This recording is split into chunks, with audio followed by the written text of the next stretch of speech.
সদস্যবৃন্দ সহ অনেকেই এখানে মঠে উপস্থিত হয়েছেন আপনাদের মাঝে।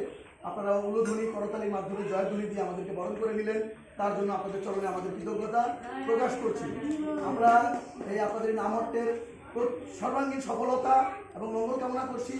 পাশাপাশি আপনারা আশীর্বাদ করবেন ছিল প্রভুপাদের বাণী অনুসারে আমরা যেন মহাপ্রভুর বাণী অনুসারে প্রত্যেক গৃহে গৃহে গিয়ে যেন আমরা একটি নামে প্রচার করতে পারি।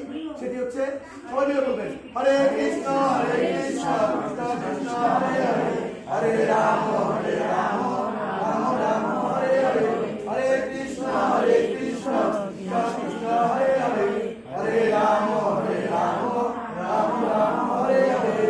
সকলে আশীর্বাদ করবেন। ঢাকা নানিদাস সৃষ্টির মাধ্যমে গৌরীয় মঠে আপনারা আসবেন, মহাপ্রসাদ পাবেন এবং রাধা বিনোদকান্তের দর্শনে আপনারা পবিত্র হবেন। আগামী 23 নভেম্বর থেকে অক্টোবর থেকে আমাদের তীর্থ দর্শন, আপনারা যারা যারা তীর্থ দর্শন ভারতের উত্তরবঙ্গে তারা সকলে আমাদের মন্দিরে যোগাযোগ করবেন, অফিস সাথে যোগাযোগ করবেন। আপনাদের জন্য বিশেষ ছাড় আছে এবং আপনারা মায়াপুরের উত্তর ভারতের তীর্থ দর্শন করে নিজের মানব জীবনকে ধন্য করুন। আপনাদের মাঝে উপস্থিত আছেন আমাদের নিশিকান্ত ব্রহ্মচারী প্রভু, উপস্থিত আছেন আমাদের মনোহরণ কৃষ্ণ দাস প্রভু, স্বপন প্রভু, আমাদের পূজারী প্রভু গৌতম দাস প্রভু, আমাদের অনেক ভক্তবৃন্দ অমিয়রতন সাহা, প্রদীপ সাহা, প্রদীপ দাস প্রভু, সুদর্শন কৃষ্ণ দাস প্রভু সকলে উপস্থিত আছেন। আপনারা আশীর্বাদ করবেন আমরা যেন হরিনাম প্রচার করে নিজেকে ধন্য করতে পারি। শ্রী শ্রী গুরু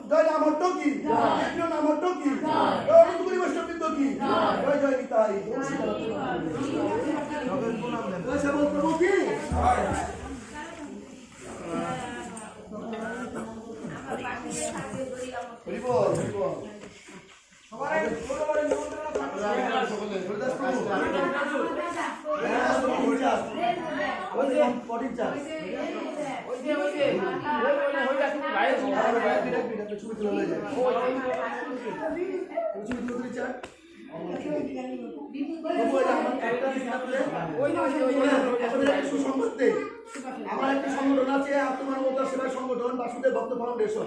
সেই বাসুদেব এই যে আমাদের অমিয়রতন প্রভু, অমিয় কৃষ্ণ দাস প্রভু, আমাদের উপপরিচালনা কমিটির অন্যতম সদস্য সুদামা প্রভু, রাধুনী আমাদের রাধুনী রান্না করে থাকেন, আমাদের আরেক প্রভু রিচার্ড আছেন।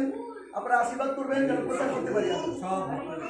আপনাদের একটি সুখবর দিয়ে যাই, আপনাদের এই নামহট্টের জন্য যে কোনোভাবে সর্বাঙ্গীন সহযোগিতার জন্য, প্রসাদের জন্য যদি আপনাদের কোনো কিছুর প্রয়োজন হয় তবে বাসুদেব ভক্ত ফাউন্ডেশনের পক্ষ থেকে আমার সাথে যোগাযোগ করবেন, প্রভুর মাধ্যমে আপনাদেরকে সহযোগিতা করা হবে।